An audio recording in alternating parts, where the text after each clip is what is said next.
Hello दोस्तों, मेरा नाम लक्ष्मी कुमारी है और मैं एक बीपीएससी एस्पिरेंट हूँ। तो बहुत से लोग मुझसे पूछता है कि दीदी आप पढ़ना क्यों छोड़ दी? ऐसा क्या मजबूरी आ गया था कि आप पढ़ना छोड़ दिए? और आपके पास मतलब पैसे की कमी थी या फिर और भी कुछ आपके पेरेंट्स एफर्ट नहीं कर पा रहे थे? तो बहुत से सवाल थे जो मुझे मतलब पूछा जा रहा था सभी के द्वारा, मेरे दोस्तों के द्वारा, मेरे अगल-पड़ोस, आस-पास सभी के द्वारा मुझे पूछा जा रहा था।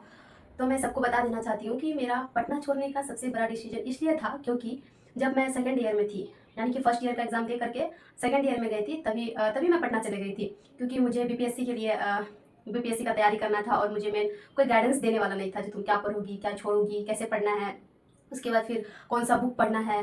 तो मैं नेट का सहारा ले रही थी, लेकिन मुझे उतना डीपली समझ में नहीं आ रहा था, मैं कुछ नहीं कर पा रही थी, सही से पढ़ नहीं पा रही थी। तो मैं एनसीईआरटी वगैरह घर पे पढ़ी थी। उसके बाद मुझे ऐसा लग रहा था कि कहीं ना कहीं मैं अगर पटना जाती हूँ, सभी के बीच में रहूँगी, माहौल रहेगा और फिर कोचिंग क्लासेस करूँगी, तो फिर मुझे समझ में आ जाएगा बहुत अच्छे से और मैं अच्छे से प्रिपरेशन कर लूँगी। तो फिर क्या हुआ कि मैं वहाँ पे गई और बैच परचेज़ की केजीएस का। और फिर मैं 2 साल तक के सारा बीपीएससी सिलेबस जो है वो कंप्लीट कर ली।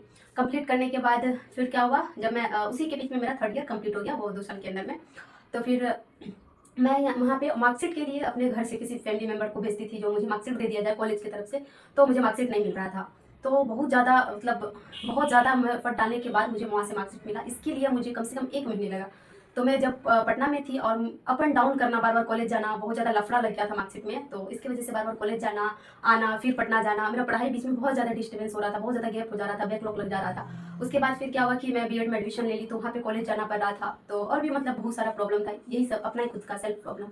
और फिर ऐसा हुआ कि मेरा और भी अंदर से और भी मतलब कि ख़्याल आ रहा था कि जैसे कि मैं सिलेबस कंप्लीट कर ली हूँ और फिर अगर मैं घर चले जाती हूँ तो मुझे सबसे यहाँ से ज़्यादा ही टाइम, मुझे अगर घर पे मैं रहकर पढ़ूँगी तो ज़्यादा टाइम मुझे मिल पाएगा, क्योंकि मुझे कोई काम करना नहीं है। और अगर मैं पटना में रहती हूँ तो मैं सबसे ज़्यादा है कि कभी आपका पानी खत्म होगा, कभी सब्जी खत्म होगा, सब्जी लाओ तो पानी खत्म होगा, पानी लाओ तो दूध लाना पड़ेगा, दूध खत्म हो जाएगा।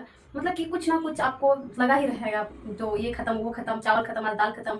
मतलब माइंड में मेंटली प्रेशर रहता है यार, मतलब ये कर लेती हूँ फिर जाती हूँ लेके आऊँगी, फिर खाना बनाना है। तो मुझे ऐसा लगता था कि मेरा बहुत ज़्यादा टाइम जो है ये सब में वेस्ट हो जा रहा है। तो मैं सबसे इसीलिए मैं घर वालों को, फैमिली को कन्विंस की, मनाई, पापा को बोली फ़ोन करके, मम्मी को फ़ोन करके बोली कि मुझे अब पटना नहीं रहना है, मुझे घर पे रहना है, मुझे एक सेपरेट रूम दे देना, मैं आराम से घर पे रहूँगी और कोई काम धंधा मुझे करना नहीं रहेगा। काम नहीं रहेगा तो फिर मैं अच्छे से अपना सारा एफर्ट मैं अपनी पढ़ाई पे डाल दूँगी और मैं पढ़ाई करूँगी और जिससे कि मेरी पढ़ाई में कोई रुकावट नहीं आएगा। तो फिर क्या हुआ कि मैं घर आ गई। मैं इसीलिए पटना छोड़ करके डायरेक्ट घर आ गई ताकि मैं बेस्ट स्टडी कर पाऊँ, मैं बेस्ट अपना बेस्ट दे सकूँ इसमें। तो फिर जब मैं घर आ गई, घर आई तो मुझे मतलब सामने में खाना परोस के बोलो तो मिल जाता है या फिर कुछ भी। तो क्या हुआ कि घर पे सबसे बड़ा प्रॉब्लम ये है कि हमारे पास एक सेपरेट रूम नहीं है जिसमें मैं बैठ करके आराम से पढूँ, अपना स्टडी माहौल बना पाऊँ। तो मुझे मुझे लगा था कि तब तक मैं जाऊँगी घर रूम बन जाएगा। तो रूम तो था नहीं। तो मुझे ऐसा लगा कि क्यों ना एक रूम लिया जाए। ऐसा रूम लिया जाए जहाँ से मैं घर घर मेरा बहुत ही नज़दीक हो और मैं रूम भी ले लूँ और मैं अच्छे से पढ़ाई करूँ और घर से मेरा खाना है। तो मैं घर, अपने घर से और अपने मार्केट में 1 किलोमीटर की दूरी पे मैं अपना एक किराए के कमरे पे यहाँ पर रहने लगी हूँ। मतलब रूम ले ली हूँ और यहाँ पे आ गई हूँ रहने के लिए। और मैं यहाँ सुबह शाम खाना मेरे भैया पहुँचा देते हैं और फिर वो बस खाना पहुँचा देने का काम है। अगर मुझे कुछ घट गया है तो कुछ पीडीएफ चाहिए, मैं यहाँ से मोबाइल में शेयर कर देती हूँ उनके व्हाट्सएप पे और वो उधर से पीडीएफ निकलवा के लेके आ जाते हैं। जब मैं पटना में थी तो पीडीएफ लेने के लिए भी खुद से जाओ, मतलब ऐसा होता था। और फिर मैं यहाँ पे आई हूँ तो मेरा सारा जो टाइम है वो अपनी स्टडी पे मैं दे पा रही हूँ। और मतलब एक होता है कि आप बाहर में जब रहते हो तो आपका सबसे ज़्यादा हेल्थ प्रॉब्लम होता है, इतना मतलब बीमार पड़िएगा आप वहाँ पे। और पटना जैसा एकदम इतना गंदा इलाका है वो, मतलब आपको चारों बगल आपको बस कचरा ही कचरा नजर आएगा और इस बारिश में तो बहुत ही ज़्यादा। तो फिर जब मैं यहाँ पे आई तो मेरा सारा हेल्थ प्रॉब्लम भी खत्म हो गया। जब मैं वहाँ पे रहती थी तो मुझे ऐसा लगता था कि यार मैं मतलब कमज़ोर हूँ, मैं छोटी छोटी चीज़ों पे मैं बीमार हो जा रही हूँ, थोड़ा सा बारिश में भीग गई बीमार पड़ गई। और फिर जैसे कि होता है कुछ मतलब गलत सलत खा ली तो फिर बीमार पड़ गई। यहाँ पे ऐसा नहीं है, मुझे मैं बीमार पड़ती ही नहीं हूँ, मैं अपने घर आस-पास रहती हूँ, बीमार नहीं पड़ती हूँ। और सबसे बड़ी बात, एक रूम में अकेलापन महसूस होना, मुझे सबसे ज़्यादा अकेलापन लग रहा था वहाँ पे। पढ़ाई के अलावा मुझे अगर ऐसा फ़ील हो रहा था कि यार मैं मतलब कहाँ आ गई हूँ, क्या कर रही हूँ, कोई नहीं है मेरे अगल पास में। खैर वो अगर आप मेहनत करते हैं, अगर आप कोई चीज़ का मतलब तैयारी कर रहे हैं, सफलता चाहते हैं तो आपको त्याग देना पड़ता है। तो ऐसा त्याग मेरे से तो नहीं हो पा रहा था क्योंकि मुझे फैमिली फैमिली मेरा मतलब पावर है, ये मेरी एनर्जी है। अगर मैं कुछ कर रही हूँ तो मुझे फैमिली से बात करना ही पड़ेगा। मैं अगर नहीं करती हूँ तो मेरा कमज़ोरी हो जाएगा, मैं नहीं कर पाऊँगी पढ़ाई।